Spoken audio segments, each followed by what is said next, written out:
ప్రపంచంలోనే అత్యంత ఎత్తైంది చినాబ్ వంతెన. అది మన దేశంలోని జమ్మూ కాశ్మీర్లో ఉంది.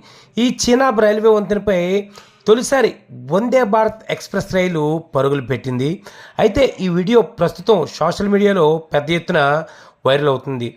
దీనిపై ప్రయాణం ఎంతో మరువరాని అనుభూతిగా ప్రయాణికులైతే పేర్కొంటున్నారు. ఈ రైలు శ్రీమాత వైష్ణోదేవి రైల్వే స్టేషన్ శ్రీనగర్ వరకు ప్రయాణిస్తుందని చెబుతున్నారు.